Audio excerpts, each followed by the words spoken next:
the Halloween version. Okay, alright, so this was your choice. This is your fault. We are going to try making an orange build which is Halloween themed, and I have got we've got a few, well, we've got a couple of different shades of orange. So we've got, what have we got? We got the dark orange, which is very obviously orange. We've got this like medium orange. And we've got some translucent orangey pieces too, which is good. We can mix it up with that. Now, just to show you how this differentiates from the yellow that we did before, this is a really light yellow and the normal yellow next to the medium orange and the dark orange. Might be a bit hard for you to see on your screens, but they are very much different shades. So we're just going to use orange. The orange shades of orange, because it's an orange build. Alright, so, character. We are putting together, there aren't many orange outfits. I love this little skirt. I absolutely adore this top, so I think this is cutie patootie. Perfect for our orange character. Her head is, I think this is Tiana's head, which is nice, because her eyes are almost, they're like an orangey brown. Hair pieces is a bit more tricky, because most of these are costumes, which we're going to use later for some trick-or-treating. So this isn't really going to do, but you know what? We're still going to try them on anyway. So we've got a crustacean-y head here, like a big crab headpiece, or a lobster headpiece. In fact, there's a couple of undersea-themed orange ones. I've got a plan. I wonder who's going to wear them for trick-or-treat. This is a pufferfish. So adorable. What else we got? We got heaps of different choices here. We got like a Chinese bamboo hat, which is very, very cute. This one here is from the Legends of Chima. It's a lion. But it looks so derpy because the eyes don't quite line up. It's like the mask you bought from the dollar store. So budget mask. And a fox one. So many costumes. Trick-or-treating, here we come. But we got to do this build first. Actual hair? No, we're not up to actual hair yet. We've got a giraffe headpiece, which I just adore. It actually doubles her in size. And the spots on it are orange, so I'm totally calling that one as an orange option. But it's not for her today. The Batgirl hair is totally orange, but it doesn't fit the theme ideas that I have for this particular build. Hercules' hair is really, really adorable. It's like a flippy pixie cut. I actually think it suits her. It looks really cartoony and cute, but it's not what I'm looking for. This is like her head's been set on fire. That's like a pixie fairy thing. It's really hard to get off. Oh, there we go. I wiggled it off. This is Lena Luthor's hair from the DC Superhero Girls sets, and it looks great. Still not choosing this one. This one is Coco's hair, Lloyd's mum from the Ninjago movie. It's a bit too Asian in theme. It's not, once again, going to go with what we're looking for. This is really, really cute. This would be my option if I didn't have this cute little Scooby-Doo hairpiece. This is so perfect with the Alice band because I'm kind of going with a Sabrina theme here. She's kind of going to be a witch, but I don't want to get there yet. All right, so we got some carrots. I want to make carrots with these little orange stalks. She's going to have a garden outside, a little front entryway, which has got her carrots and her pumpkins growing in it. It's autumn, right? It's Halloween, and we need to make an entryway for the trick-or-treaters to come to. So gonna have some orange stalked carrots growing out here, and this heart-shaped plate here will help lift up and contour this otherwise flat area here. So it just makes it a little bit taller so that I really, really want to put together a pile of autumn leaves, which have all been swept up into a pile. But I think the best that I can do is just stacking these orange leaves and having a few scattered around, because I can't kind of make it into a pyramid-y shaped thing with the pieces that I have. So I'm just going to stack them on top of each other and pretend it looks like a pile of autumn leaves all raked into a pile. There. It's kind of convincing. Nah, it's totally unconvincing. But it looks good from the top down. Doesn't look good from the front down. Pumpkin. We need a pumpkin. And in fact, we need a few pumpkins because this is a garden bed.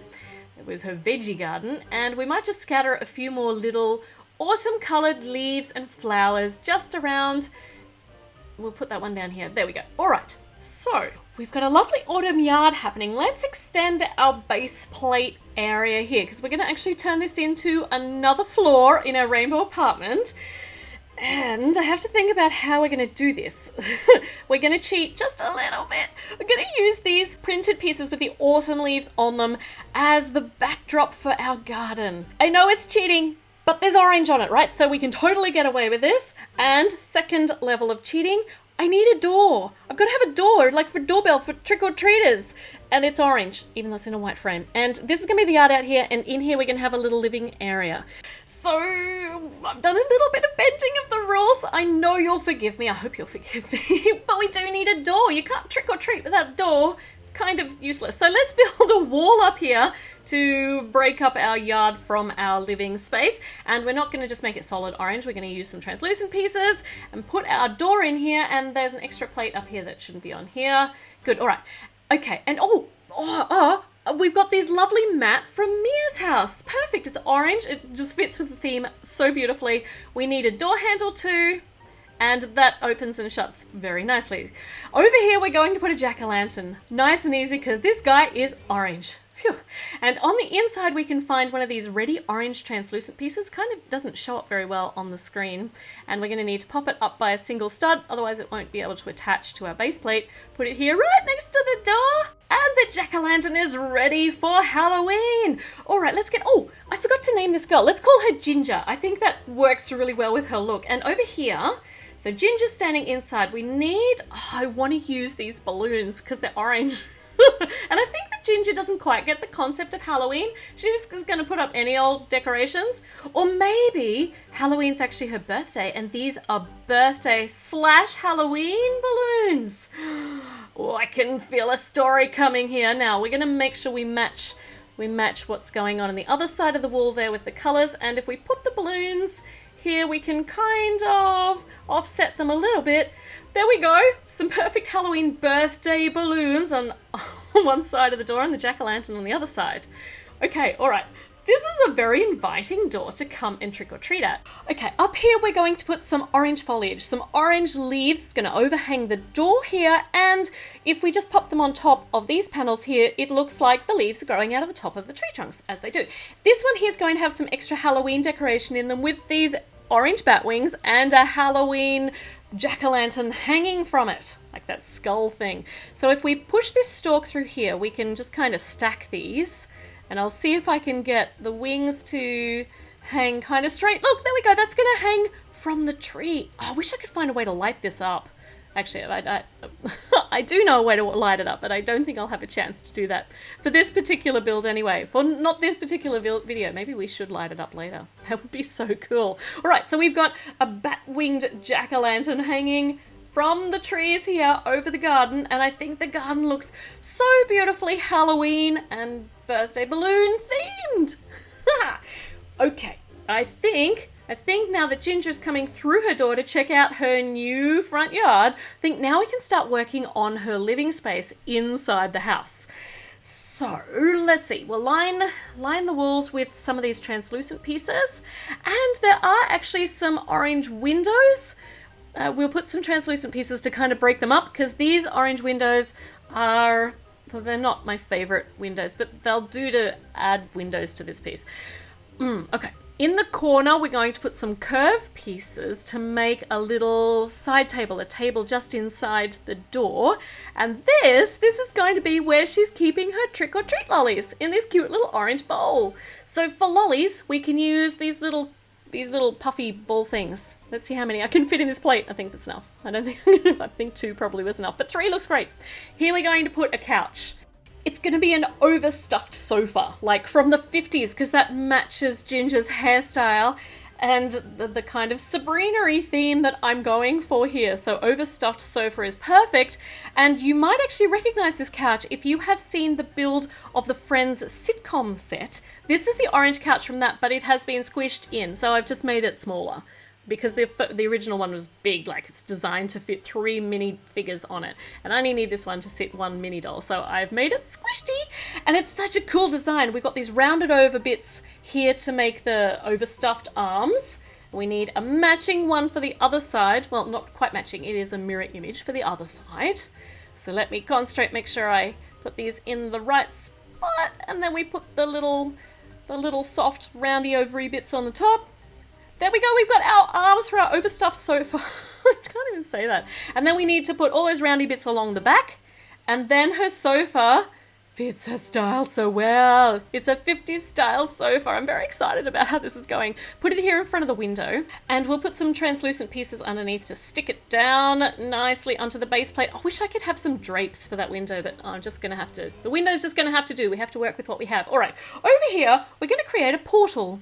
Yes, a portal to the underworld, as you do on Halloween. So Ginger is busy trying to open a portal to the underworld in the privacy of her own lounge room, and we've got some lava dribbling out of where the portal is going to go. Now, this awesome looking creepy face, which has enough orange on it that I can totally justify using this, is going to be, I want to try and secure it in here because this is going to be the portal, and this is what we're going to be able to see through the portal. So if I use a hinge piece, that's going to attach onto our, yep, all right, so that's good. That's going to fit in there, and it's going to swing backwards when she can actually go through. And this, how are we going to secure this face behind? Well, this piece is very handy. I have no idea where this came from, but it's going to give me just the right angle to be able to put the face in behind our translucent orange dome. Now I just have to figure out how to attach it to our face. Face attaching. Okay, all right, so if I use one of these little cone pieces, then I can add a hook to it. It's not going to be overly elegant, but I'm pretty sure this is going to give us a decent enough hold. Oh yeah, I don't think it's supposed to be secured like that, but it's really secure. And now we've got the face like kind of just floating in space behind there. Oh, that is epic. Okay, and it all is hinged so it can all be opened up for when she, like I said, goes through the portal. Now let's create our portal opening with these rounded pieces. And I wonder how tall I need to make this. Maybe another one up. So I need some of those little inward facing angle pieces because I don't have any more semicircle-y things. So that should up there. Maybe down a little bit low. No, that's too low. Okay, so we're going to be putting that up there. Let's put a hook on this side because I want to add some flames. Some flames to our portal. Right, that's actually quite wide, but that's, like I said, we've just got to make do with what we have. Okay, all right, so this hook's getting one of these awesome flame pieces, which has got orange on the bottom, and it progresses into a lovely pink as well. This is really, really fun. And if I put another hook here, I could add another flame. This is not going to be symmetrical, but that's okay because it's just meant to add some nice, big, scary looking flames to our portal. I think I like saying portal. We need to extend our area a bit here. So we're going to use this semicircle piece or half circle piece. Just going to make the wall. Yeah, okay. Maybe that goes down there. And all right, that's good. So I'll put another translucent piece matching on the other side and an angled one to look like lava. And this mat is going to look really nice in her living room, and it holds those two plates together. It's really cute. Okay, all right, it's looking good. In this little corner, I want to put another flame. Let's sit this up just a little bit taller. That is a nice looking portal. I think that's like the first class portal to the underworld. It's looking really, really spectacular. Now, let's get this wall up. I always need to backfill my spaces after I've put in the important pieces, and then I go back and fill in anything else that I've left out. So, but wall is important. Wall helps hold roofs up and keep the atmosphere out, all of the climate, and stops you from getting wet. Now, I think up here I might put a lamp up here. We'll see if I can put one in there. Oh, there is. I always get so excited when I find new pieces. There's the clock. This clock is like 10 minutes, well, 8 minutes to 2 a.m. Woo! So this is a very important, almost witching hour. Let's make the lamp because even a witch needs light to work by when she's summoning, I don't know, demons from the underworld. I don't know whether she's summoning the demons. I've just used a translucent piece here. I was just hoping nobody would notice if I babbled because I don't have any orange pieces that look like that, and that's the way I can hold the lamp in. She needs a lamp. Otherwise the girl can't see. She definitely needs a lamp. She does. She needs a lamp. Nobody's going to argue me out of this. Okay, we're filling up our wall. We've got beautiful flames. We've got a scary looking face hanging in the portal there. And here she needs a coffee table.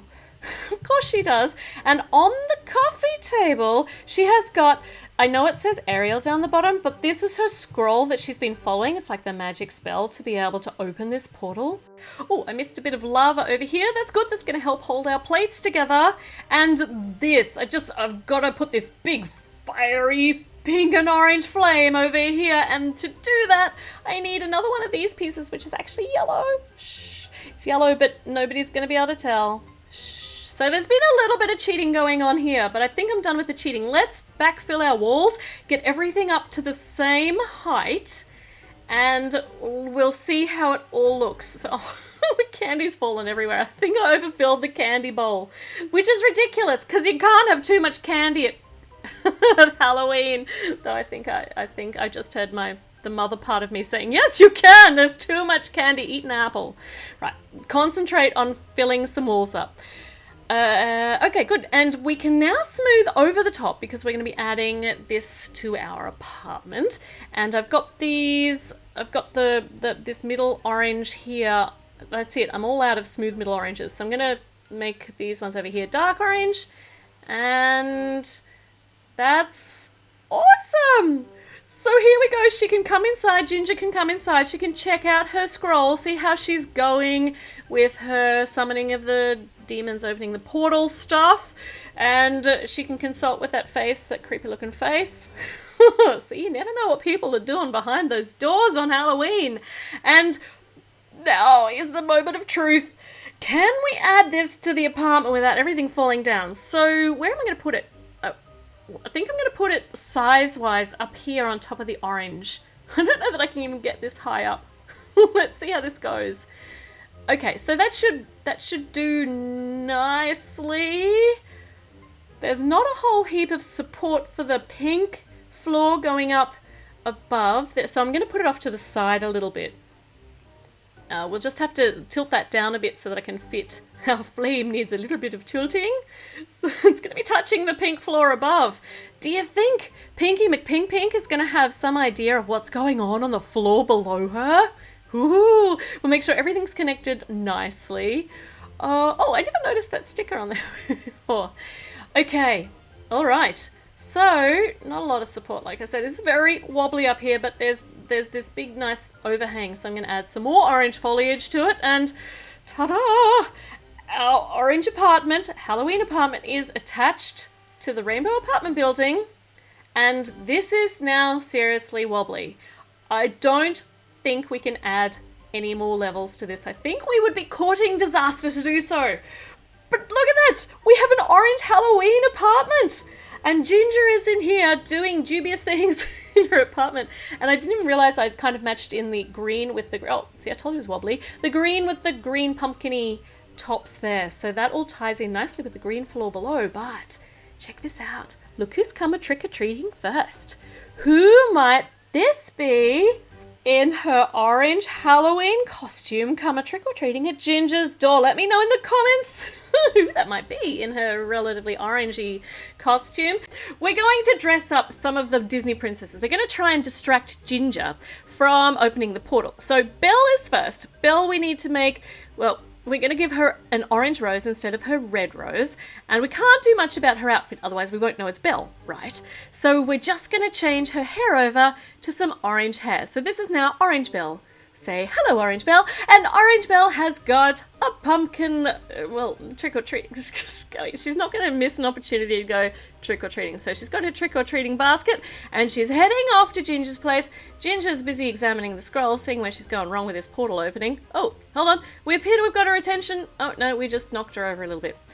All right, so Orange Belle, I don't think she's listening. I don't know that Orange Belle did anything but peer through the little cracks in the door, but... Right, so Orange Belle was no use at all. Let's try Mia. Mia has got a pizza to deliver on an orange motorbike. See, and Mia's already wearing well, she's got orange on her clothes.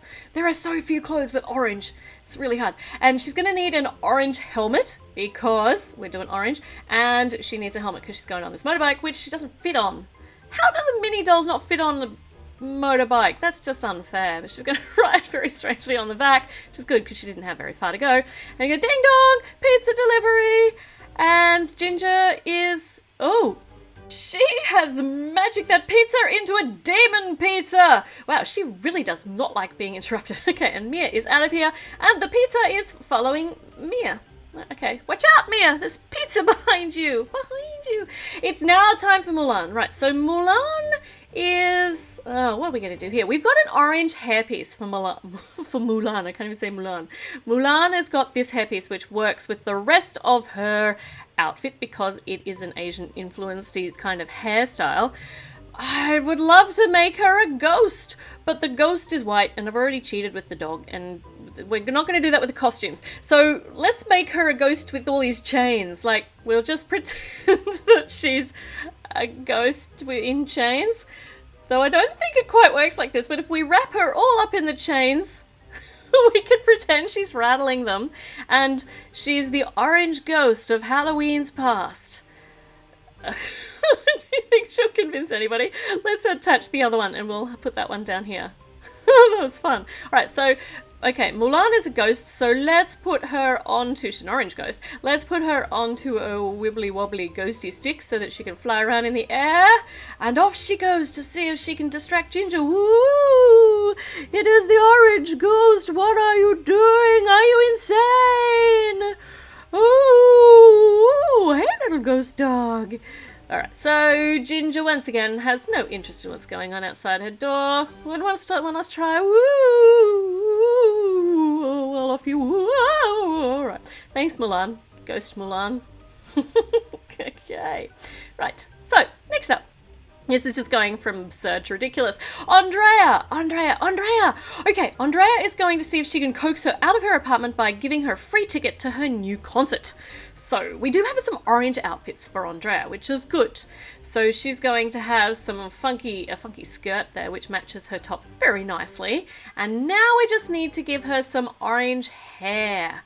So let me see. Oh yes, I do. We've got this hairpiece. It's going to be like a slick do. It's obviously going to be a wig. So she's got a wig on for her performance.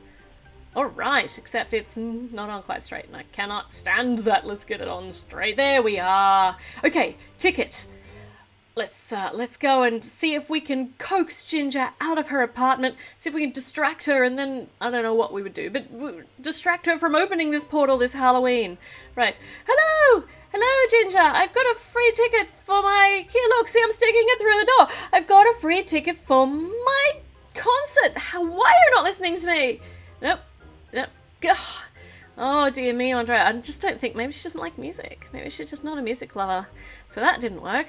Who we got next? Of course we need the Frozen girls. So we have got Elsa and we have got Anna, and they... I got such a plan for these guys. Alright, prepare yourselves. This is ridiculous. The pufferfish helmet, they're going to be fishy themed, and because we don't have any more orange outfits, we're just going to put on this life vest, which is ridiculous because she's supposed to be a fish, so she should be able to swim, and we're going to put some flippers on her too. So ta-da, that's enough orange, right? And we'll give her a couple of fish to try and slap Ginger around with. She's wielding fish. She's the fish wielder, the fish wielder of Halloween. It looks ridiculous. Okay, but Elsie, you should not be giggling smugly because your turn is coming now. You also get a life vest, so matchy-matchy with your sister. But you get a crustacean, like a lobster headpiece, which coincidentally is also orange. This works out so well, and I'm all out of flippers. But I do have a crab. So she is now crustacean themed. And Anna is fishy themed, and I don't know quite what they're going to do with this. They're just going to come trick-or-treating, so they can flippity-flappity over here to Ginger's door, and let's see if they can distract her from... Oh, no, hold on. They can't even stand up straight. Oh no! Elsa's lost her crab! Everybody's falling over, they can't even stand up. Oh no! Alright, this is slapstick ridiculous. Okay, so, alright, Anna is off. She's fed up and enough. But what about Elsa's crab? Just leave it. Just leave the crab. Let's go. Okay, so none of these people are being any use whatsoever, and there's a crab now in the garden. Cinderella! Okay, Cindy, what can you offer us? Oh, okay. So a hazmat helmet. How's this going to work exactly? Not overly convincing without the full suit, but I'll take what we can get. Excuse me, miss. Ma'am, you have to evacuate your apartment. I have heard that somebody's trying to summon a demon from the underworld and it's not safe to remain here. Ma'am? Ma'am, can you please step out of your apartment, ma'am? Ma'am? No, she's just ignoring her. Just ignoring her. She has no interest in her well-being. Oh, I'm so sorry, Cinderella. Oh, but it seems that Cinderella has made a crab friend, so should we warn her? No, let's not tell her. Alright, so Merida also seems to have a plan. Merida has got... Dun dun dun! She's got firepower! I'm glad we've got all these orange options. So firepower, and she can also have this fire element in her other hand. Don't know quite how she's going to utilize this power. And she's going to need a change of hairstyle, and luckily we have got the perfect flamey hair for our new flamey character. And okay, so Flame Girl, how's this gonna work exactly? You can create flame? I should have guessed that really with the flame power. Alright, so not quite sure you're gonna burn a apartment down? What are you gonna do? Oh, she's putting fires everywhere. There are fires in the garden. She's making fires. Yep. Oh, all right. Ginger, there's fires in the garden. Ginger doesn't care. She's left fire everywhere. Oh, I think the body corporate's going to have something to say about this. All right, so Snow White. It's Snow White's turn. What is your plan? You have a beehive. Okay. So, is anyone else feeling not so optimistic about this? And you've got some wings. So, beehive and some wings. What are you going to do with the beehive? Okay, right, so she's put a beehive over her head. I don't know that Snow White is the smartest Disney princess, and she's putting some... So she's like a bee, except she's got the beehive on her head, and she's got flowers... Well, hold on, yeah. So she's got flowers and plants on her hands. I don't even know what to title this. This is just absurd. Right, so, okay. Good luck, Snow White. It's a good try, just don't run into the flame. Don't fly into the flame! And she's just kind of staring at Ginger through the door, and now she's flying away. Wow, you see some really odd things on Halloween. Oh! Cinderella has just noticed that everything's on fire. Now you all need to evacuate. Fire! Fire! Go and set off an alarm. Well, nobody has managed to distract Ginger from her task at hand, and it looks like she has just opened the portal to the underworld. So she's going in. Bye, everybody! I'll see you when I come back. Oh, she slipped. Oh, no, she's okay.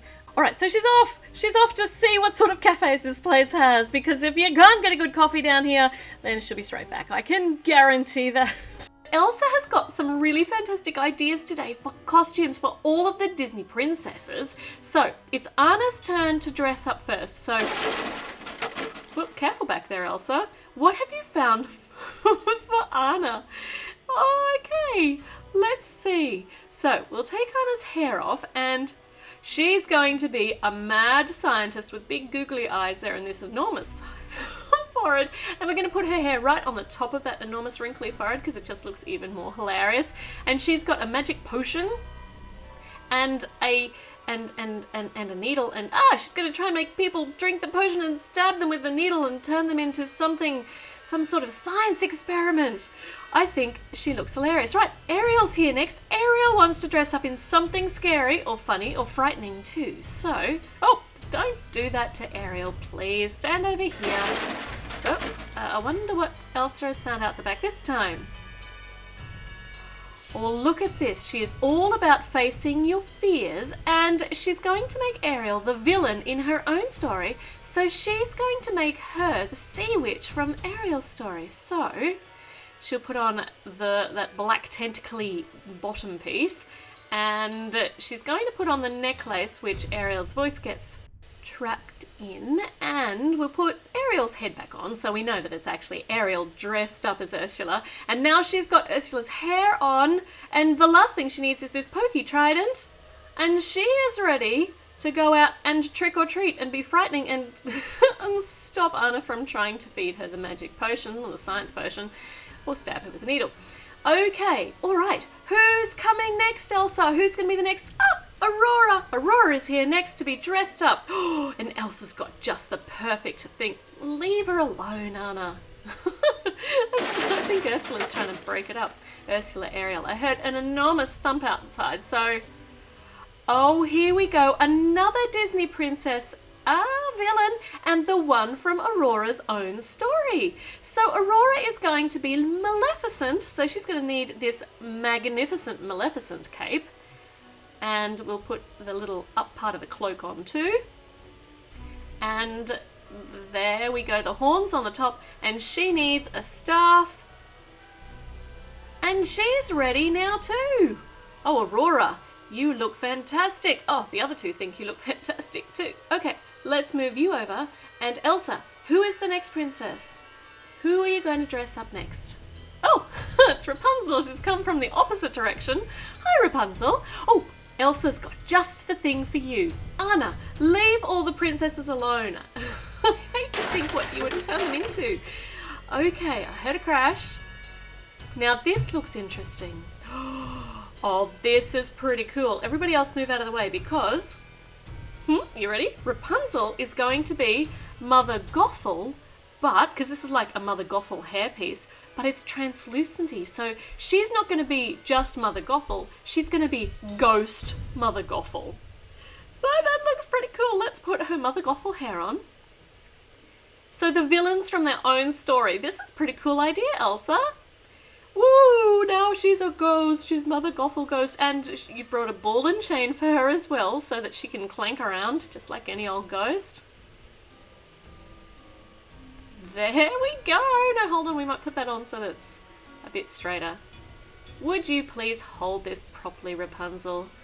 Oh, there we go now. You are the Mother Gothel Ghost. Woo! She's trying to scare the other princesses. I don't think it's working. Oh, look, and now she can float. That looks really great. All right, Elsa, next princess. Where's the next princess? Where's the next princess? Hold on, you're not a princess. It's definitely, that was not, you're not a princess either. Why are all these little tiny goblins running around? This is not right. There aren't any goblins in any Disney princess stories. Oh, here's Snow White. Oh, they're not goblins. They're some of her dwarves, and they're dressed up for Halloween already. There's Dopey, Scary, and Doofus. Oh, look at that. All right, so Elsa has got a costume just right for Snow White. Okay, no. Look at that. Those dwarves are very protective of Snow White, Anna, so you might need to back off with your science experiments. Oh, I heard a crash. I think we've got an outfit and a very important apple. So once again, Snow White is going to be the villain from her own story, the evil witch. When the witch dresses up like a witch, well, hold on, the evil queen, because she doesn't actually have a name. When she dresses up like a witch and she goes out to the dwarf's cottage and tricks Snow White into biting the poisoned apple. So she's going to be the witch. So she's got her witch hat and she's got a witch skirt and she's got a witch's broom. And we need, yes, very important, is the poisoned apple. Woo. There we go. Snow White's ready. Her little dwarves are all dressed up. Oh, they've run away. They've gone trick-or-treating. They're not waiting for anybody else. But Snow White's going to hang around with the other Disney princesses. Okay, who's next? Oh, it's Belle. She's got a new book, Spooky Tales. Ah, yeah, there are all these princesses here. Would you like to get dressed up? I actually think she doesn't want to get dressed up. She actually just wants to read a book. But no, Elsa's going to see if she can find something out the back for Belle. Or she's found something absolutely perfect. It'll be really easy to wear, and once again, it's come from Belle's own story. So, Belle, would you like to be the Beast this Halloween as your dress up? I think she would. That would be really fun. So, if we can take her head off, that's very Halloween-ish, taking her head off, we can put on this cool cloak, and then she can have the Beast's head. Perfect. And for her story, she also needs a rose. And she's only agreeing to do this. Yes, you can keep reading your book. So even though it doesn't really go with the outfit, sure, you can read your book. You do look pretty good as the Beast. So Belle is now the Beast. Here's Moana. Okay, what have you got, Elsa? Elsa is so excited. She's loving dressing up all these girls. She's styling all the Disney princesses. Whoop. Okay. Anna couldn't see back there, so she's come around to the front. What is this? Are you serious? Are you sure this is the right costume for Moana? Moana, do you like Ghostbusters? Oh, she does. All right, well, that's really good. So, Moana is going to be the Marshmallow Man. He's going to be Stay Puffed. And she's going to shoot marshmallows at everybody. This is such a cool costume. It's Ghostbusters themed. And she's knocked everybody over, which is appropriate because, you know, the Marshmallow Man does turn enormous and knock everything over, and she can't actually see where she's going. So we'll back her carefully back here with the other Disney princesses, and we'll see who's coming next. Merida's here. She's not certain what's going on here, but Elsa's going to bring her costume anyway. What have you found this time? Okay. Merida, it looks like you might have been attacked by ectoplasm. You might now be an ectoplasmic-y ghosty thing here with Slimer. Once again, a Ghostbusters theme. And you've got a sausage to keep Slimer under control. The Slimer is going to spray you with some more ectoplasm. Is that how you say it? Ectoplasm. Yeah, there we go. That'll do. There, you've been completely and utterly ectoplasmed. Now, maybe if you feed him that sausage, he might go away. No, he's part of your costume. So, Slimer and Merida, strange-looking plasmy thing, is ready. Now we've got Cinderella. Now, what have you got for Cinderella? Oh, you've got something special for Cinderella. What do you think of all the other costumes? Ooh, so much crashing. What is that? What have you got here? Okay, well, we've got a headpiece here. We've got an Egyptian headpiece and a whole heap of bandages. So she's going to be an Egyptian mummy. So we're going to have to wrap her up in all these bandages. So let's put a bit of white sticky tack on the back here, sticky tack, and we're going to wind you all up in the bandages and turn you into a mummy. Not my mummy, but somebody's mummy. An Egyptian mummy. And round and round and round we go. We'll see how much blue we can cover up so that people don't really know that it's Cinderella. Now you see those blue eyes. You're gonna know that's Cinderella. How did we go? Have we run out of bandages yet? We haven't. We'll keep going. And we'll use the headpiece to actually keep it on. And there's a bit too much trailing there. I think somebody's going to trip over that. So let's snip the end piece off and tuck it over her arm. There we go. We've got Mummy Cinderella, or Cinderella the Mummy. Great Halloween costume. You look great. You just now need this snake staff, and you're perfectly done. Well, that's quite spooky. That is spooky and fantastic. Well, let's move you over here. Have we got any more princesses left? Oh, we do. We've got Jasmine. So, Jasmine, yeah, I know. They all look fantastic. And you would like Elsa to go and find you one? Well, let's see what Elsa can find. No, you can't be the Marshmallow Man. That costume's already taken. Let's see what Elsa has found for you. I think she's reaching the bottom of the costume drawer over here. She's found you. We'll put the headpiece on. She's found you a fortune teller costume. And what else does a fortune teller need to tell fortunes? Well, have you got a crystal ball? You do have a crystal ball. Okay. All right, Jasmine, can you see into the future? Can you see what costume Elsa is going to have? No, it doesn't seem to be working. Seems to be malfunctioning. There's lots and lots of static. And that crystal ball's not working at all. All right, well, Anna then is decided she's going to go and choose a costume for Elsa. This should be interesting. Is Anna any good at choosing costumes? No, she's not. All she's found is a sheet to be a ghost. Well, that's not very creative, is it? Let's put this on Elsa and see. Ooh, now she's a ghost, but I can still tell she's Elsa. Right, Elsa's off to find her own costume. Oh, Anna. Whoa, lots of banging and crashing out there. Oh, that's truly frightening. It's a pumpkin. She's a pumpkin head with blonde, like a blonde toupee. Looks kind of a bit like Donald Trump with that on, so we might take that off. Now she looks slightly less frightening with a pumpkin mask. Stop trying to feed her that potion, Anna. I think Anna likes her costume a bit too much. She's really enjoying being a mad scientist. Well, the Disney princesses are all dressed up. Which is your favourite costume?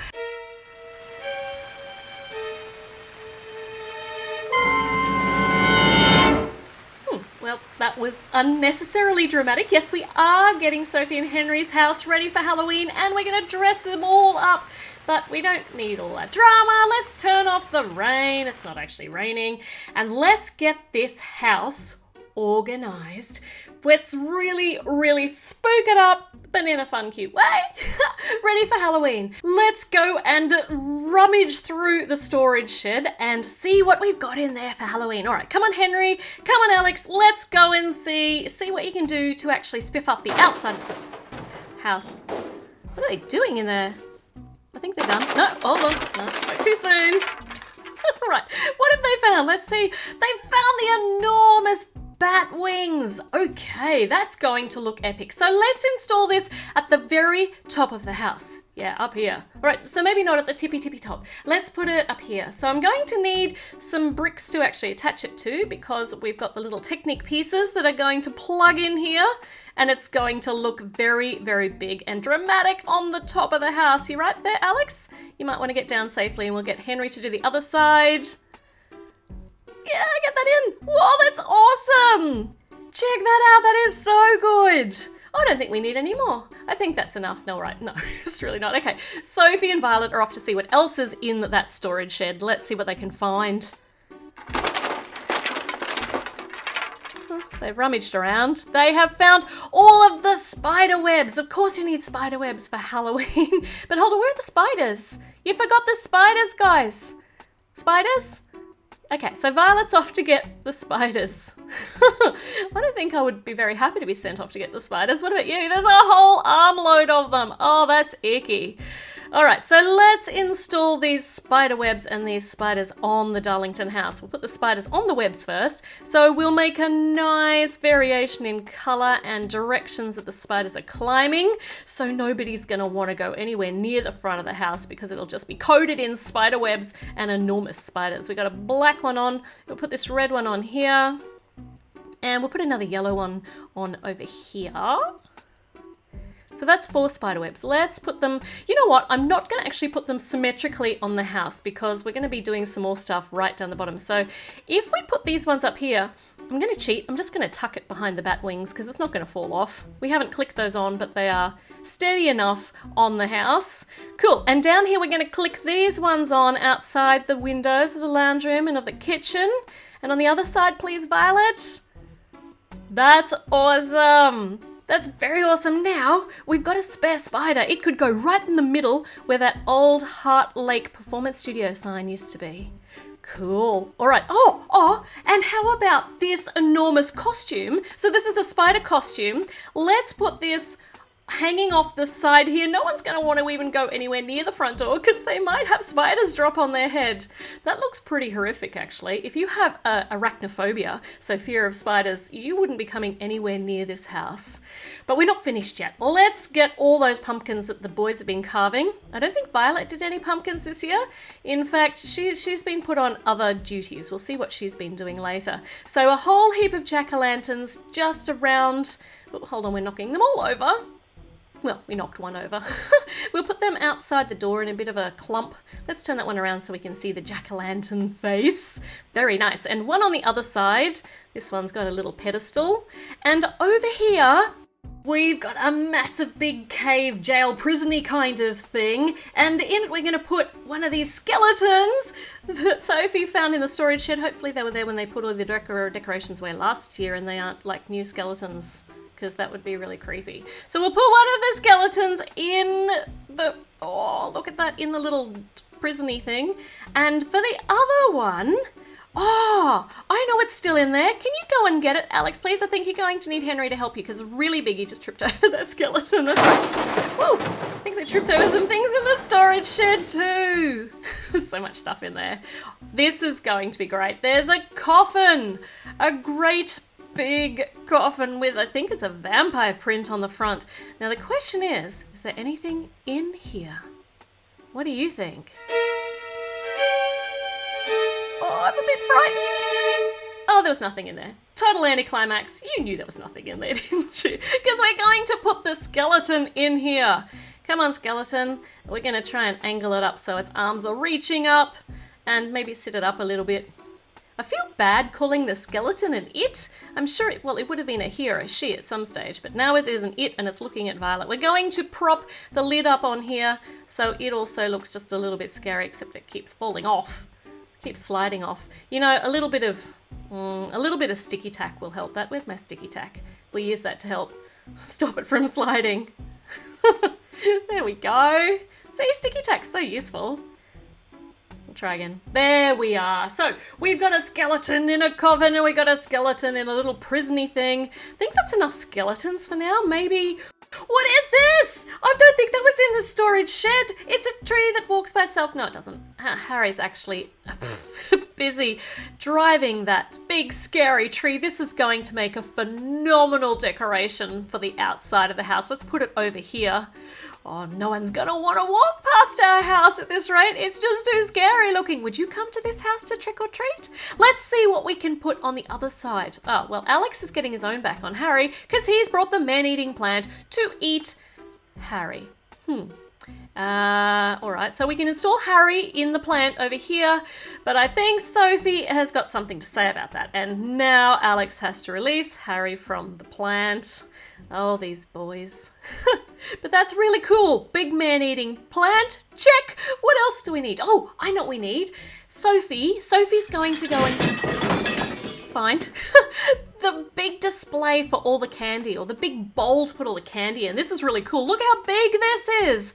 So if we fill this up with candy, it's going to be perfect for the trick-or-treaters. And it looks like a big cauldron, so they don't know what they're getting. It's going to be a lucky dip trick-or-treat. That'd be like the trick. No, not really. They're all delicious treats in there. What else? If we put the cherries in like this, they'll kind of look like little candies sticking out the top. And some chocolate bars and a big candy whip of some sort. We'll put that right next to the front door so that Henry and Sophie can supervise, and the man-eating plant can supervise too, so that the children don't take more than one. That's just fair. Oh, they're so excited! But you need to move away, children, because this is for the trick-or-treat visitors. It's not for you, though you might be able to sample one later. Now, I also thought it would be cool to have an activity station out the front of the house. So we're going to make, well, I'm not going to tell you yet. I'm going to see if you can guess as we go along. Make sure you write in the comments as you think you know, and then see if you're right. What do you think it is? We're going to put lots and lots of, oh, look, there's a jar full of bugs, and here's a big jar with an eyeball in it. It'll be watching you all the time. So it is, have you guessed yet? This one's got fly blood in it. It is a potions station where you can make your own potion and then you can drink it. Or maybe it'll explode. It just will depend upon what you actually put in, which potions you put in. So we're going to try this out. Oh, that's going to be very exciting, but not till the trick-or-treating actually happens. So at the moment we need to put it together. This spider over here is really cool because it's got like a little claw on the front, and you can use its pincers to actually hold another bottle of potion, though I don't know that I'd want to touch that one. An enormous cauldron, a small cauldron to actually mix up your concoctions in, and a goblet to drink it out of, and just so we know, drink me. That's so we know that's what we're going to be doing with potions maybe. And another spider just to see how brave you are, whether you're actually going to come over near the potions table. Doesn't that look really good and creepy and fun? I'm so looking forward to trying this out. Okay, I think we've got the outside decorated. We'll just put this little lantern over here so we have a bit of light at night. But we need to now find some costumes for the triplets. And they have some very clear ideas on what they would like to be. So let's start with this little dude who's running around like a crazy thing. Let's let Harry choose his costume first. He's so excited. So Harry has decided he wants to be a devil. Sounds like Sophie is getting that sewing machine revved up, and she's finished his devil costume. She's amazing. She's magic with that sewing machine. So a devil costume for Harry, nice and simple, yet still very effective. So he's going to have this big bat wing capey kind of thing, because we can't change his clothes, because the toddler clothes that I've made, we've got kind of limited options. So he's got his bat wings as well. Looking cool. Oh, hold on. Did devils have bat wings? Yes, I suppose so. And he's got his little devil hoodie hatty thing with the horns out the top. And then he just needs his pitchfork for poking people. That's probably not a good implement to put in the hand of one of these triplets. He's busy menacing his brother and sister. Okay, all right. Harry is ready. He's going to bring the lolly bucket with him, the pumpkin lolly bucket.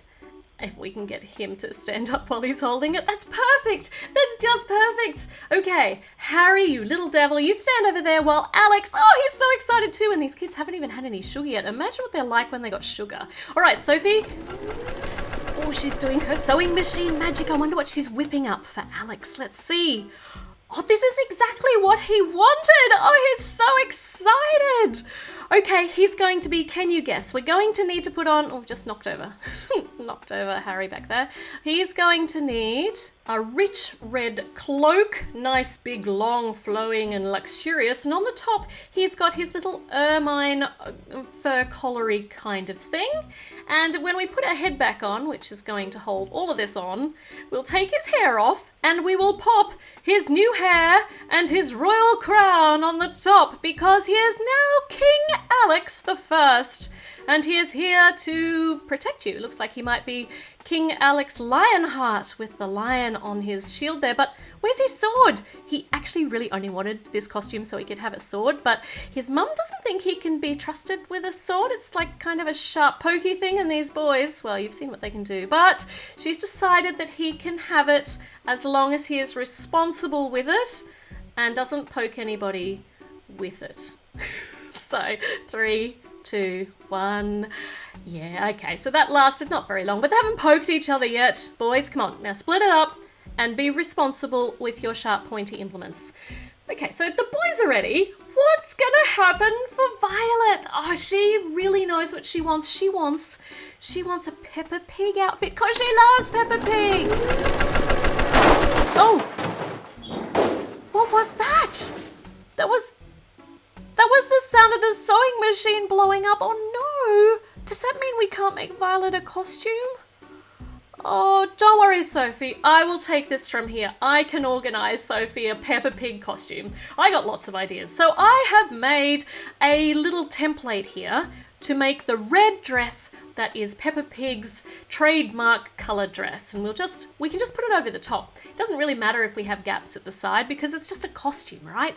So I was going to do that, but I actually discovered that back from the minifigure series, when they had the judge here with the judge's robes, I actually have 2 of these. I got 2 of them in the blind bags.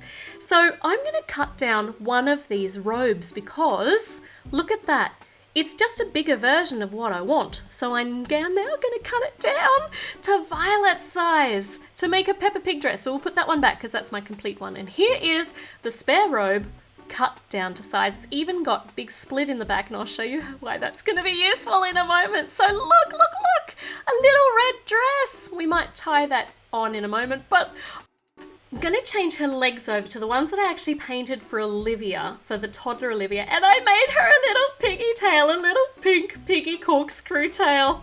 And it can actually poke out the back of the dress when we put it on. We're not going to see it very much, but I just couldn't help myself. I had to make a little curly piggy tail because it's so adorable. So let's put this dress on. Let's see. So the actual split in this is perfect because her piggy tail, yeah, her piggy tail can stick out the back.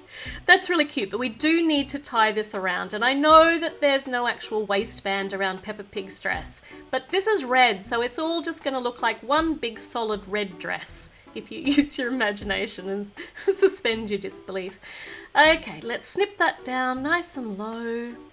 Try not to snip the little piggy tail because that'd be so bad. And now she has got a Peppa Pig red dress with little black shoes and a pink curly corkscrew tail. Now she just needs her Peppa Pig head. So we'll take your hair off. Let's go. Oh, I've knocked everybody over. They're all standing so close. They're really eager to see how this is going to go. We have got a Peppa Pig headdress right here, and I've actually changed up the eyes to make them look more Peppa Piggy and cartoony. Though, have you noticed you never see Peppa Pig with her head like straight on? So she looks kind of weird with them straight on. And this is going to be her teddy. I don't think he's not quite yellow enough for her teddy, but we all can tell from looking at this that this is Peppa Pig. This is a good Halloween costume. She is super duper excited. That turned out really well. Now, what about Henry? What about the parents? What are they going to be dressed up as? And Henry has set himself a challenge. If he can scare the children with the costume, then he can keep wearing it. But if he can't, he has to change. So let's see. Yeah. No, they know that's you. That's really kind of underwhelming. It just looks like you put a bowl of pink jelly on your head. It's kind of better that way. It's like supposed to look like translucent pink brains, but no dice, Henry. It's not scary at all. Oh, he looks a bit sad, but that's okay. He loves the challenge. He's off to find another one. Sophie's very keen to see what this one's going to be. Oh, this one's slightly more effective, but the children are unmoved. Look at them. It's this... They're terribly jaded, these children. They're not scared at all. Is Henry going to be able to scare them at all? I mean, it's like they're unscarable. Behind you!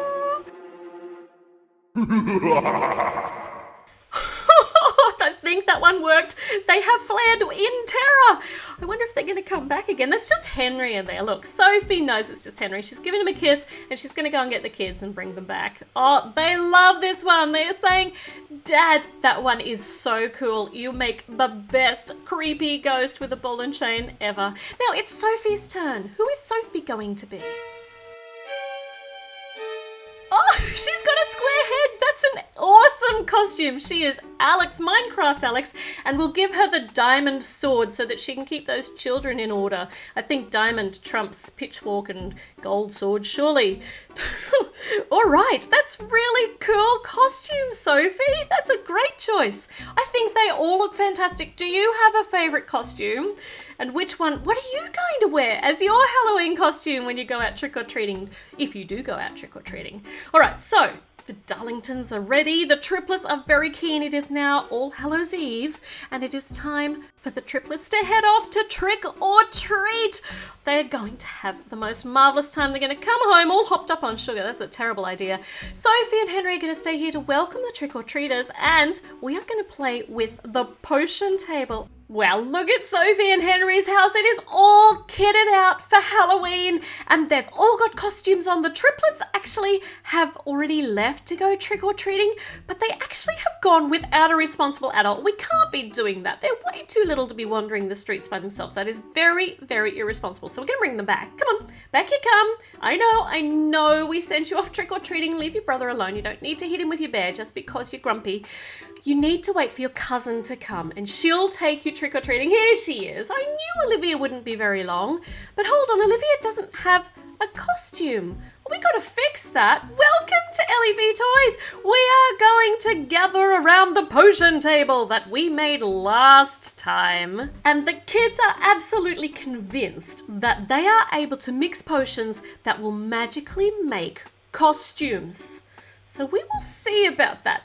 Let's see. Violet is going to have a first try, and Olivia's going to be her guinea pig. So she's going to try it out on her first. So which potions we're going to put in first? Well, this pink one with, blood of fly blood, a little bit of that in the cauldron. That's disgusting. And maybe some of this purple one. This is liquid 3 a.m. So, I don't know what's going to happen when we mix these together. And just a touch of Yeti saliva. That's this icy blue one. This is going to be so tasty. We've already knocked Olivia over. Let's mix it all up. Hocus pocus and bubbledy. Let's get it into the cup. And let's see if Violet can actually convince Olivia to drink this. All right, drink it up, Olivia.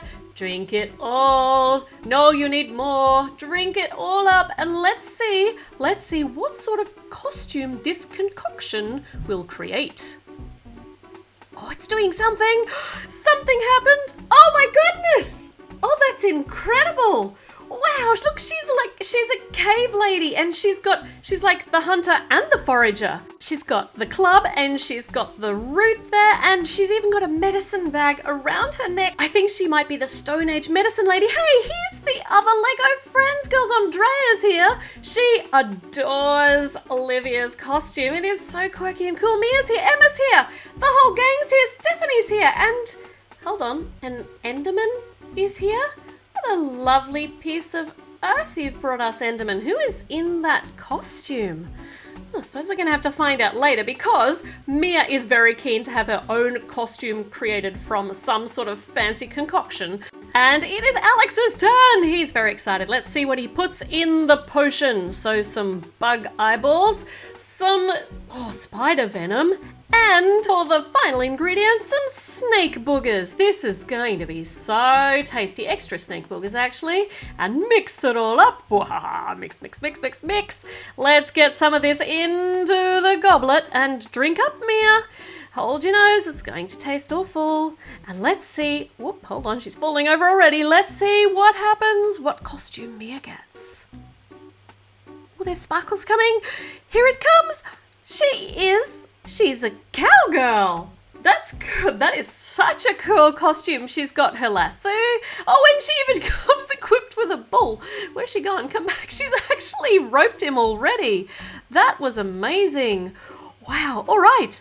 Mia the hustler? The hostler? Is that what you call them when you're out there actually trying to rope bulls? That's such a cool costume. And she even comes with her own bovine. Perfect. No one's going to mess with her out on Halloween. Okay, Andrea, it's your turn, and Harry is on the case. So Harry, what are you going to put in this? Some of this fancy drink me potion. I don't actually know what this one is. It's probably just blueberry cordial, which will be good because that will make it taste a bit better. A smattering of bug's eyeball seems to be a favourite. And some blue bottle tentacles. Oh, that's going to have a sting, quite literally. Okay, mix it all up. Mixy mix into the goblet.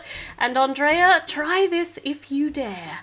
Let's see what this is going to bring. What sort of fantastic costume. Oh, the smoke is coming. Hold on. There's bubbles, maybe from the blue bottle, and smoke. And oh my goodness, she's a genie. Oh, that's just perfect. Oh, she's all sparkly. Wow, that is just a perfect costume for Andrea. All right, oh, wow. Okay, Emma may have pushed Andrea out of the way to get over here to the potion table. She's mixing her own potion, so let's see. She's putting in some spider venom too. Didn't you see what that did last time? Actually, all the costumes have been pretty awesome so far. So, spider venom first, and some more of the blue bottle tentacles. Okay, blue bottle jellyfish tentacles. And which is going to be the third ingredient? Essence of spider. Okay, so just a little dab of the spider leg in there. Let's mix it up and see what we end up with for Emma. Into the goblet it goes. And is she going to drink it? Yep, there we go. And let me see. Oh, she's dropped the glass. It's all very dramatic and exciting. Oh, this one's a slow transformation. Is she a bride? No, she's an Egyptian. Oh, I can't quite decide on what headdress to... That's the perfect one. She is Cleopatra, and she has got a snake staff. Oh my goodness, and an enormous snake. I actually thought it was a teeny tiny snake, like an asp that actually came and got her in the end. But all right, that's a big snake. She can keep an eye on that one. Okay, Stephanie, we'll put the goblet back up here and you can have your turn. What combo are you going to mix today? So some fly's blood, lovely, and some yeti saliva. And for the third magical ingredient, she is breaking open the eyeball. The Eye of Sauron is now in here. And she's mixing it up. This is not gonna be pleasant. I think this one's gonna be an extra special one. Drink up, Stephanie. Let me see, the smoke is gathering. She appears to have got slightly taller. And she is morphing very slowly into... Oh, I like that collar. She's got enormous bat wings. Oh, and a beret? Seriously? That's weird. A bat with beret. Oh, hold on. No, she's a bat cat. She's Catwoman with wings. No, she's not. She's a spider bat. Okay, that's something out of my nightmares. That's not going to happen. She is maybe a hooded bat? No. Of course, she's Maleficent. She is the Maleficent from the new Maleficent movie, and she looks magnificent. Those wings are epic, and they're really, really big. They're going to knock everyone over. I actually want to see what it looks like if we swap this around and put the collar, her little feathery collar, on top of the wing holder. She is very, very back heavy, so she has to stand on a cloud, which is lovely. I think I'd like to stand on a cloud. It's going to keep her upright anyway. Okay. That's nice. That's fantastic. What a magnificent costume. Wow, so if you need a Halloween costume this Halloween, you just need to pop by the Darlington's Potions table because it appears to have magical properties. I'm not promising that the potions don't taste disgusting, because I reckon they probably do, but it's worth taking a chance. And now they are heading off trick-or-treating. You're going to take the triplets? No, you're going to take your cow. Okay, all right, take your cow. And we're going to have to be careful with those enormous wings. Try not to knock everybody over. And Olivia is in charge of these three little devils. Actually, only one of them is technically a devil for Halloween. Put your pointy thing down. And I think they're all ready. You got Teddy? Pepper's got Teddy. All right, now you can head off trick-or-treating. This is what you've been waiting for. Off to get all the candy and eat it and go absolutely crazy. It's a terrible idea. Oh, all right, well, let's just hold on. We forgot to find out who was in this Enderman costume. Who could be in the Enderman costume? Everybody's got a costume. This is a bit freaky. The triplets are hurrying back to find out. Who could it possibly be? Come on, reveal yourself. This is very scary. Oh, I would have never guessed that. It's Katie and her dad. Katie's standing on her dad's shoulders. Let's put them back in the Enderman costume. That is so cool. That is such a great costume. I did not know who was in there. Remember that time that we cut up Stephanie for science and for funsies and to see what was happening on the inside, but mostly just for funsies. Now here's me thinking, it was fun. It was, but it was really rather irresponsible. And my mama always taught me to put things back the way I found them. I mean, I never did do that, but I do feel as though there are things we can... I am not finished with Stephanie yet. So today, we shall endeavour to put her back together using glue and a serious amount of optimism. There are a lot of parts just hacked off. Okay, so yeah, should be super easy, right? Because all we need to do is glue. Yeah, let's just glue. Let's just get to it. So let's get started. First thing I've done, I've accidentally overexposed my camera, so everything's washed out, but I'll see if I can fix that with editing. I'm going to use this super glue, which I wouldn't normally use. I'd normally use a 2-part epoxy because it's much stronger, but it takes 24 hours to completely cure, and I'm just too lazy for that. So this takes 5 minutes. And doesn't that just give you a good indicator of how strong it's going to be? But I'm going to try this. It's got good reviews, this super glue. Yeah, so it's an experiment. So magic of editing, 5 minutes is gone. And this has, not stack, right? Okay, so let's try that again. Take 2. But this time, I love the fact that this is not all runny like the super glue I normally use. It's a gel stuff. So we'll try again, put more of it there on the torso, and I'll just try smoothing the edges off, because otherwise it's going to just dry in a lump on the front. That's not what we want. We want Stephanie to look like normal again. Oh, do we? Nothing. Okay, so that side, I'm just gonna go ahead and glue the other side too. We are just relying on a wing and a prayer today. Oh my gosh, we're living recklessly. So here's the other side. We'll clean up that glue too. The glue too. Nice, and I've got a little bit left on the toothpick there. So that's going to give me an indicator of whether the stuff that I've put on her will be dry, and I can, check. So we'll leave the torso over here, and we can start putting this leg back together. Already losing the plot. So should we start putting the leg together or start putting the leg onto the... No, let's put these 2 parts together and then stick it onto the leg. Onto the skirt part. Oh my goodness. Obviously this is not going to go well. I gouged bits out when I was cutting it, but we'll just see. We'll see how we go. The good part about the fact that this is, if the super glue doesn't hold and I crack this leg off, we can just try again. We'll just try again. Okay, so this is, let's give that 5 minutes. Nice. And now let's try gluing that onto the skirt. to the skirt piece and seeing whether we can make this look, just make her look new again, new and fresh and unbutchered up. So putting this on here, this is going to be the trickiest part. Let's put a little bit on just up here, and by a little bit I mean a lot. So want to put it on there, and I'm actually deliberately trying to angle this because, yeah, I'm not trying to make her look normal. We're going to try and make her zombie Stephanie, which just makes this perfect because it doesn't have to be perfect because zombies are basically broken. So she's broken but put back together again. It's not going to matter if she looks odd. Ha! See? There's trick chisel. You already knew that because you'd seen the cover page. But I'm going to need more of this here. By the way, use is not a word. Do not use it. Sorry, it is a word. A word for female sheep, but it is not used in the context that I've used it. Now I'm confused and said used too many times, trying to get this leg on so that actually looks as though it's deliberately put on wrong. I mean, that looks deliberately put on wrong, but no. Let's get it. If I just set it out a little bit. Oh, that's cute. All right, so that looks good. Let's just put a little bit more on around the sides. I mean, I don't know where it's going to get. I don't know how this glue is going to go, but yeah, it's going to be fine. Should be right. Should be right, mate. Right. Okay, so let's leave this alone for a moment. And this has had longer than 5 minutes to cure. I wandered off, had a cup of tea, and then I've come back, and I think that's pretty good. So when we put the torso back on, she's obviously got a massive split down her middle, which is going to be fine because she's a zombie now. I mean, you wondered what happened to the OG girls in the reboot? This is what's happened to Stephanie. Okay, I'll stop. All right, so let's see. She's not... No, I'm going to leave her hair alone. If we just give her some zombie hair, maybe, I might be able to avoid having to do too much messing about with her now. I don't know, though. That just looks like somebody's dropped a bowl of jelly on her head. Let's try some of the other cool hair pieces that we've been provided with. This one just looks like, I don't know, a lime green updo. It's not going to work. And this one's good, though. This is where the ectoplasm's eating her head. But that's not what we're going for. We're looking for a zombie version. So I'm going to... let's just start painting.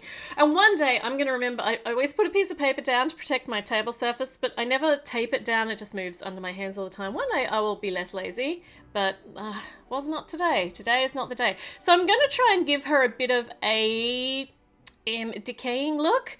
So she's starting to get moldy, and I've watered this paint down because I just wanted it to look a little bit like a wash, but it's really hard to achieve that. And now these are not very balanced. It doesn't matter, but this doesn't matter. And now this one's got too much. I should have used a bigger brush too. So many should haves today because this brush isn't holding very much paint. But let's just leave her legs alone. Let's put some on her arms. Mold growing everywhere. Little bit inside her torso. A little bit on this arm.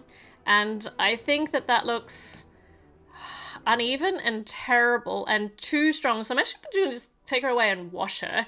And now what we have left is just like a little bit of mold happening. But I'm going to glue her torso to her skirt because, and on an angle. So she'll look wonky. Deliberately wonky.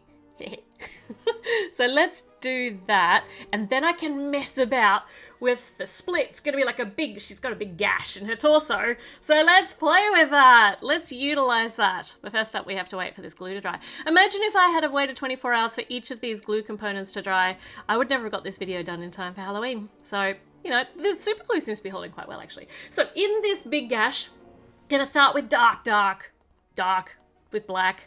So this is like the dried blood. And oh my goodness, it would be so cool to have like her entrails. Oh, I've got super glue on the brush. That's not good.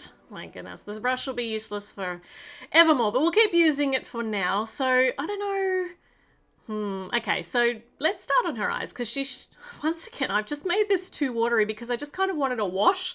Like her eyes have got the dark shadows around them. I've just blacked her eye holes out, which is also creepy in its own way. But if I get my brush and I clean it off and I dry it off, I can actually suck a bit of this out. But before I do that, I want to use a toothpick just to drag it down her face a bit, like tears, like her mascara is dribbled. So use that brush to pull it out, and I've pulled out too much. I think Should I leave it till it's all dry or should I go back in and try again? I think I'm in the state of mind today to just keep poking at it and probably destroying it, but let's put a little bit more black up here while it's still wet. And oh, that looks much better. Wonder if I can just drop a bit more over. No, I've done too much on this side too. Maybe, I don't know, maybe when it dries her eyes will actually be able to be seen a bit more under there. Yeah, I can pull that away a bit from her eye. Try the other, that looks right. Yeah, I'll leave that alone. Now, her break on her leg, we need to darken that too. And then, so we'll start with black and then I'll add some dark red over it too. Like it's an unhealed, completely broken leg. This is just snapped, but still being used. Now, for the gash in the middle of her body, I'm going to use some 2-part epoxy here for this. Well, 2-part putty. This is called green stuff, so you get the 2 parts an even amount. You like squish them up together and it becomes super sticky. It's like trying to mold with chewing gum, which is one of my least favorite things to do. But if you wet your fingers when you're trying to mold it, it works much better. Well, it doesn't stick to your fingers as much, but I'm just going to be filling this gap and having this spilling out like it's the mold from her intestines from this big cut. Which is probably the cause of her death. There's going to be squeezing out. So I'm going to push it in and still have some coming out. And this really doesn't matter how neat this is, which is good. Because I'm just not doing neat at the moment. Oh, sticking to the toothpick. If I wet the toothpick, it will not stick to the toothpick. There we go. Let's squeeze that in here. Oh, it's already looks so much better. I'm glad I didn't just leave it alone. Guts are coming out. Whee! Right, let's get it around the corner here. And I mean, when I was a kid, I used to just do the front of I used to make dresses for my Barbies, and I used to just do the front and the back was just basically sticky tape together. And sometimes I feel like doing that with the mini dolls too. It's all just about the front. No one's going to look at the back. But I think once I've got the front here squished into position and I'm just getting this green stuff everywhere, it's pretty hard to clean up too as it dries. So I need to find, I mean, it doesn't matter if she gets bits in other places because she's grubby. She's grubby. She's seen some hard times. But I keep squishing this with my fingers around the side. We'll get into the back in a moment. I just want to get the front looking all right. So let's get a bit further back, squish it into, and then curve it around the side. A bit more paint here on her leg, and then we'll just leave that to dry. So I did give this 24 hours because I will need to paint over the green stuff and it needs to be completely cured. So let's make this absolutely gooey and gory. And I mean, I actually went into this wanting to make like a kawaii cute style kind of zombie for Stephanie. we flipped entirely to the dark side because it was just so much easier. I think kawaii cute would have required much more neatness than I'm capable of at this stage. So it's nice and easy to make it gooey and gross, and I'm enjoying it. I'm having a great time. How you going? Hope you're doing okay and not too scarred by the fact that Stephanie's now zombie. But that's all right. We've breathed new undead life into her. Otherwise, she would have just remained as little parts in my parts bin. Okay, so her leg, we're adding some nice drippy blood. I think that this blood looks too fresh, but maybe the blood isn't just her blood. Maybe the blood is other people's bloods too. So she's got bloods on her hands from where she has been busy indulging her brains obsession. Brains. We're gonna get that blood up here, and I got her skirt really, really manky. So if I maybe drip some of, no, I kind of wanted her skirt to look tattered, but I don't know that I'm going to achieve this because I made up my wet palette to put my paints on and they're just too wet. I'm pretty thoughtless today with how I'm working with stuff, but that's okay. It's all going to work out all right. We'll make it work. And some big holes in with the black splotches, black splotches, and we'll add some red to them too. That'll probably look better if it was darker because at the moment it all looks like the blood all looks a bit fresh, whereas I think that her blood would be a bit gangrenous. It should be more green. Let's put some under her eye anyway. I got all this red on the red on the brush. Let's just use it. Let's use it. Okay, bit more down here. Oh my goodness. Yeah, I've definitely lost the plot. All right, so I've let this dry. Now, should I do anything with her hair? I mean, the rest of her is so broken, but I just love the juxtaposition of her hair being pristine and not a hair out of place. Stephanie is, yeah. You can turn me into a zombie, but don't touch my hair. All right, she's ready. Let's put her in the graveyard. Give her some brains. Brains. And, of course, she's going to need some reading material because she can't always be out hunting brains. But, you know, she's got specialised reading material for her specialised new look. So I fixed Stephanie. I mean, all of you guys who were so horrified when I cut her up, I fixed her. Are you thankful? I hope so. Yeah, we dismembered her, but then we put her back together again.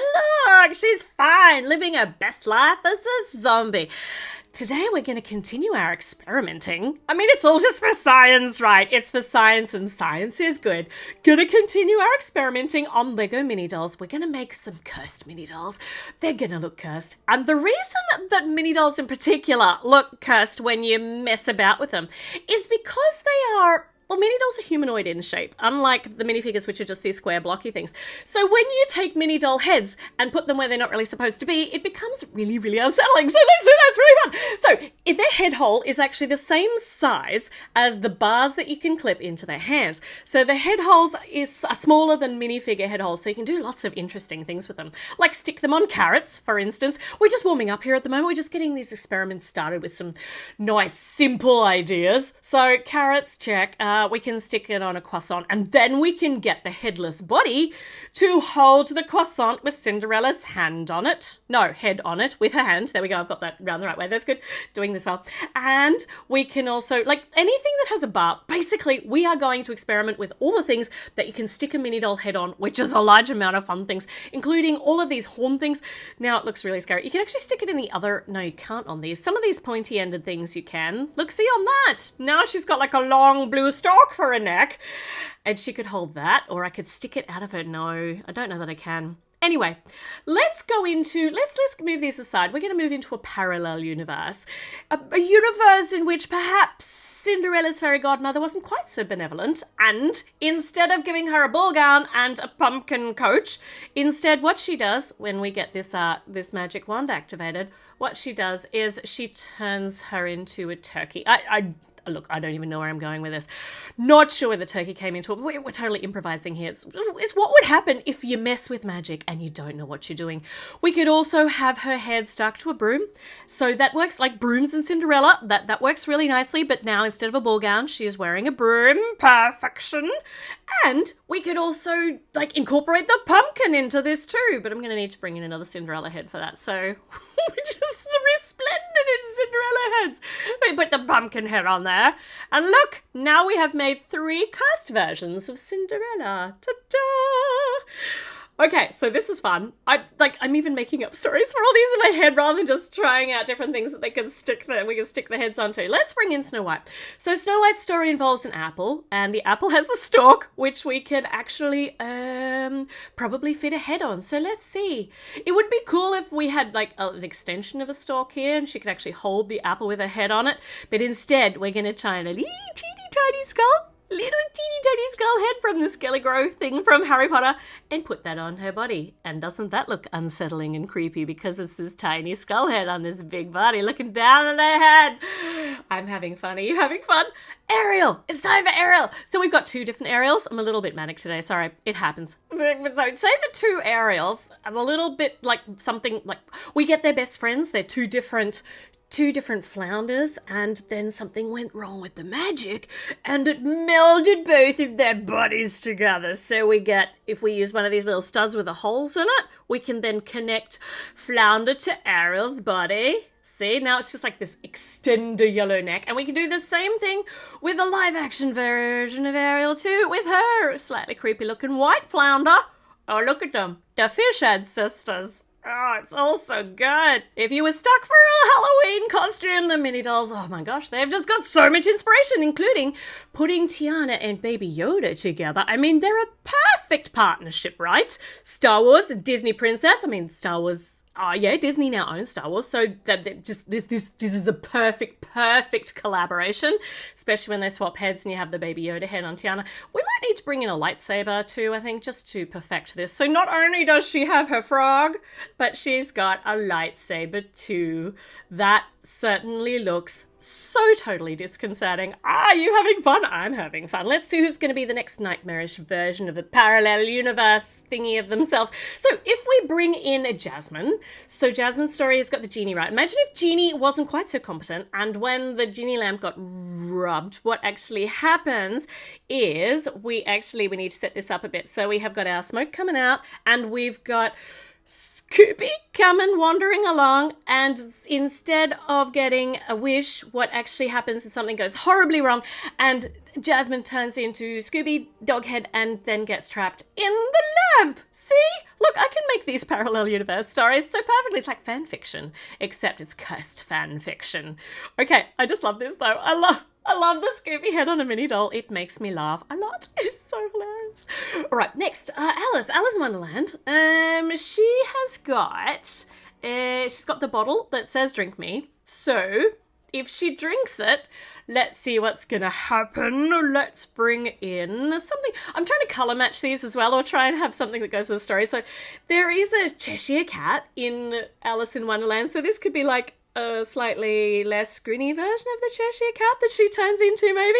And seeing as how we're going on a cat theme at the moment, we could also, oh my goodness, this was cursed just without having, yeah. So Pocahontas, you remember Hermione's polyjuice potion that she mucked up and she turned into a cat? And this cat head mask thing is just absolutely so cursed. Anyway, so that must be what's in the drink me bottle, is the polyjuice. Yeah, the cat version of the polyjuice potion. Look at that. 2 different versions. I like that. That's really fun.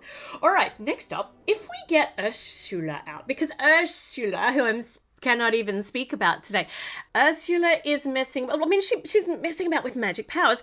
You can't possibly get it right from the first time. You've got to practice and things have to go wrong. So this is one of those versions where it went wrong. And you can actually put heads on teddy bear arms. So this is perfect. So now she's a teddy bear head, and we're going to bring in, yeah, okay, so done some more body melding. We've got Ariel's head left over from when she turned into the flounder body.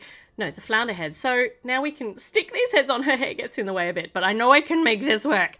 Stick her head on the teddy bear arm. Oh my goodness, this sounds like a warped version of a nursery rhyme. Stick the head on the teddy bear arm, the teddy bear arm. I'll stop now. Okay, so we've got, yeah, all right. I don't even know what we've got. You can see what we've got. I'm not even going to name it. It's what happens when powers go wrong.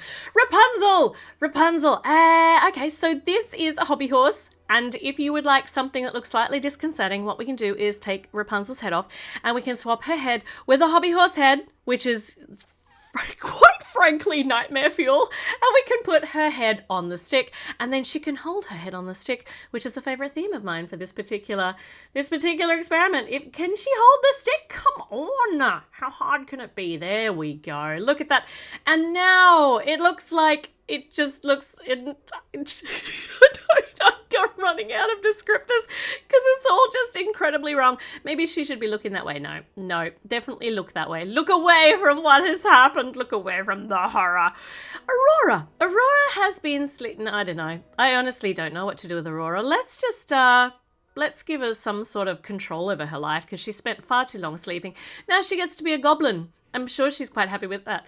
I just love how we can stick this goblin head on and it's the flesh tones match and it's so good. I think that we might give her a bit of a hobby collecting heads. So we've got a head in a glass jar here. Pretty sure it's Mulan's. And it's one of the new versions of the heads too. So it looks even more cursed when it's like slightly magnified inside the jar. She's not going to be able to stand up holding this very well. So I might just pop her head in a jar on the ground. No, I don't need that then if I'm going to put it on the ground. There we go. And so that she has something for lopping heads off, we need to give her a mighty nice big notched sword cleavery thing. I mean, so she can go out and live her best alternate universe goblin life. Nice work, Aurora. I like this for you. Oh my goodness. All right, Belle, I'm running out of ideas here. Belle is, I've got a rubber ducky, so you know what? We're gonna make her a rubber ducky head. I don't even know how I can fit this in with her story. I mean, there's not a lot of rubber duckies in Belle, like in Beauty and the Beast stories. Maybe I should have put like Beast's head on Belle's body. That would have been pretty cool. But I didn't do that. But the reason that I don't really care what happens with her body is because I've got some plans for her head. We're going to muck about with some of the plant stalks. So if we put this on here, now she looks an awful lot like a spider bell, but we can also do better than this. We can extend some of these prongs with these things. And then if we just put them on the bottom, I'm just riffing here and seeing how we go. So we can put 3 of these on. That's going to make like extender tentacles. And speaking of tentacles, we actually have the brown thorny... Oh, that would have gone better with Aurora's story, right? With, for the tower. But that's fine. It's fine. It's fine. It's fine. It's fine. There are roses. So these can be like the rose bush things from Belle's story. I knew I could tie this in somehow, but it's just a little bit, it's just the thorn part. So we need the 3rd little tentacle-y thing on the back. They're not tentacles. They're thorn branches, brambles. Look at that. Oh my gosh, that is just something that you're going to be seeing in your dreams tonight. Now, I suggest that you look away now if you don't want to see Elsa embracing her darker side. It's probably best to switch channel because we are heading into parallel universes where Elsa has chosen the path of evil rather than good, and maybe a little bit of a Viking heritage here. So we've got this fantastic Valkyrie style helmet, but I have extended the horns because there's a lot of a theme of head collecting in this particular in our experiments today. But I suspect that what happened is Olaf may have just pinged her off one time too many. So now he is an Olaf icy pole. Yep, that's cool. She can hold that in her hand. Oh, hold on. The head's falling off anyway. It's all about heads today. But we're not finished with the heads because, it would have been so good if they gave us a hands mini doll, because we could have done this. We could have really taken the villain and given him his just desserts, but no. Instead, she's keeping Anna and Hans close by at the end of her horns for the rest of eternity. There we go. It's Elsa in her head collection, but if she's going to be turning to the dark side, she needs a slightly more aggressive choppy, slicey, stabby ice blade. So there we go. Look at that. She's equipped to get some more hits for her collection later on. And I don't think we could leave without having a giant spider as part of this collection today. So, because we have got a giant spider costume, let's put it on. Look, he's mirrored up. Mirrored is perfectly happy to, I don't think she has a problem with spiders, but the minute that you put a person-sized spider onto a mini doll, it 100% looks cursed. This is not something that I would want to be meeting in a dark and stormy night.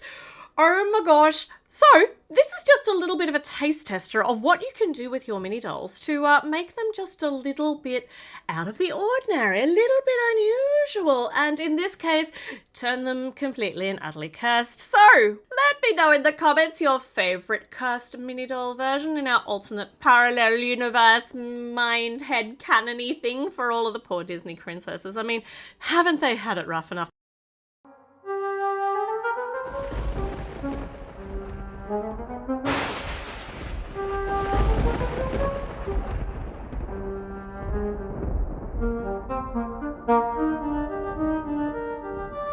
We are here at the Haunted Mansion with the Lego Friends girls for Halloween. They have dared each other to come and have a bonfire and toast some marshmallows out the front of this creepy haunted mansion here today. There is nothing better than a little bit of spooky scary on Halloween's Eve, and something is about to happen.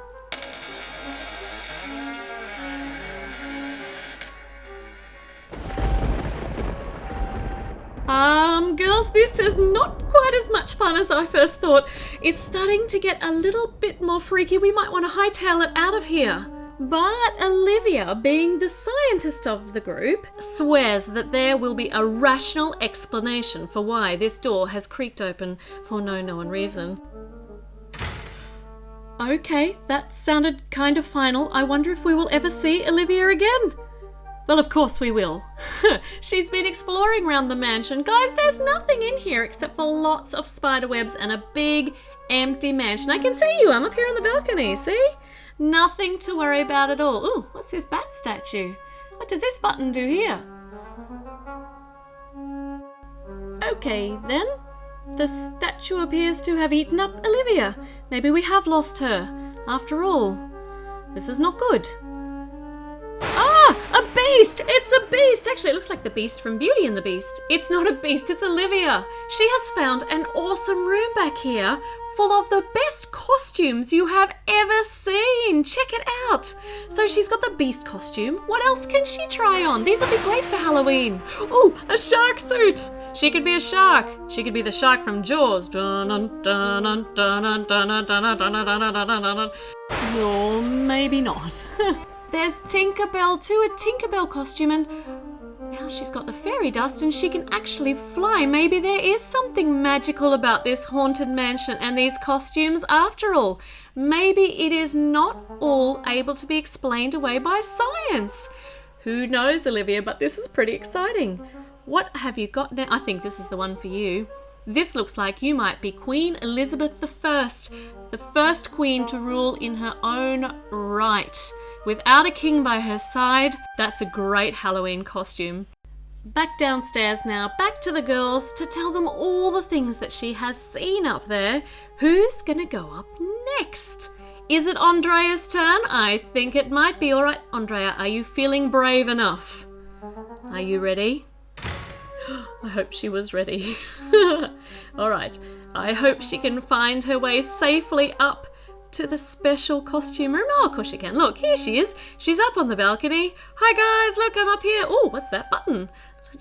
Don't you girls know not to touch strange buttons in strange houses? She's disappeared behind the bat, the bat statue, and she's come out as Peter Pan. Oh, that lightning gave her such a big fright that she's fallen off, but she can fly because she's Peter Pan. That's amazing. And Captain Hook. I'm sensing a Tinkerbell, a Peter Pan theme here. Oh, maybe the banana suit. Is this the right costume for you, Andrea? I think you look pretty smashing in it. Pretty spiffy. But, oh, this one's a good one. A devil suit with your red wings, your little black horns, and the trident. That would be a good one for Halloween. But no, you've got another choice. This is a great costume. The genie. You can be the genie of the lamp. And you could fit into that teeny tiny lamp. That's wonderful. I love your big genie ears. All right, girls. Andrea has been up there. Who's going next? Aha, it's Emma's turn. Okay, Emma. Be brave. Be strong. There she goes. Will she ever return? I think she probably will. Is she going to find her way up to the balcony though? Oh yes, here she is. Alright, so you need to find that special little button. There it is, she's got it. And she's disappeared. And she's had a costume malfunction. There we go, we'll fix that little ruff up again. And that looks spectacular, she's Maleficent. Oh, and now she is Ursula. That's really great. These costumes are marvellous. She seems to have found the villain box of the costumes in there. Oh, this one's not a villain. Who is that behind that gigantic magnifying glass? I think it might be... It's Velma! She's Velma from Scooby-Doo with her cute little glasses and a gorgeous little bob. And her fabulous brain for solving all the mysteries. Is this the costume for you? Seems it's not. This one might be. Now she is Daphne from Scooby-Doo. She can keep the magnifying glass. I think she looks very, very lovely as Daphne. And she can go out, she can solve some mysteries. She's probably going to need Scooby to help with that, and Shaggy. But she's going to make do on her own pretty well, I think. After all, it is Emma under all that red wig.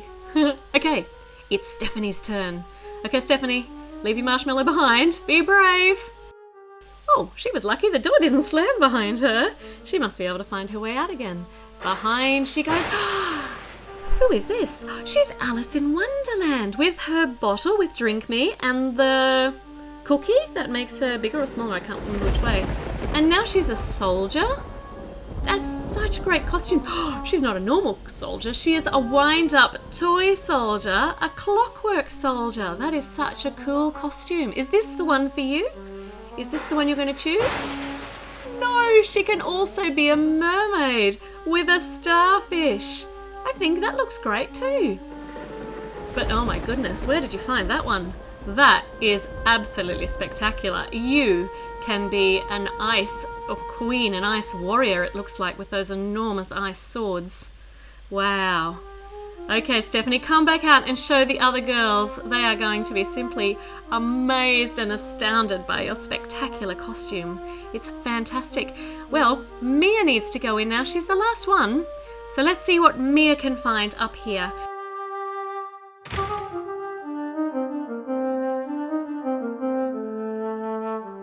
Okay, Mia looks a little bit nervous, but off she goes. The statue has taken her away. Will it bring her back?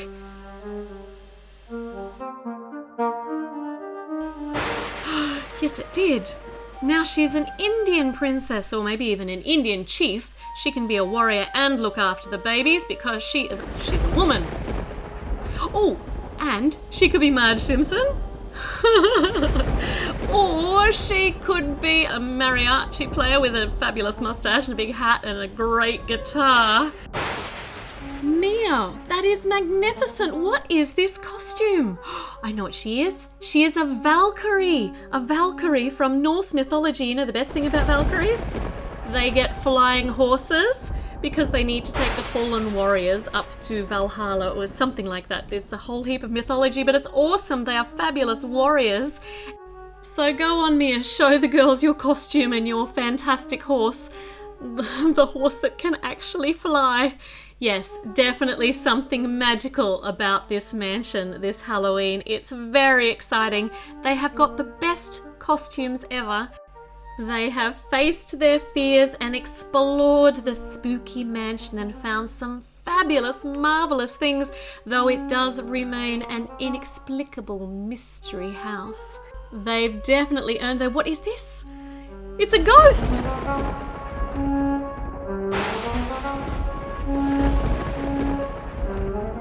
My goodness, what are these? It's Halloween. Are they real?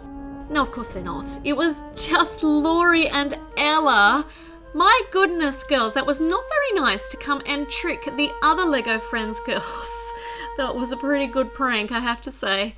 Now you can all have some lovely toasted marshmallows and enjoy a fabulous evening of trick-or-treating in your new costumes.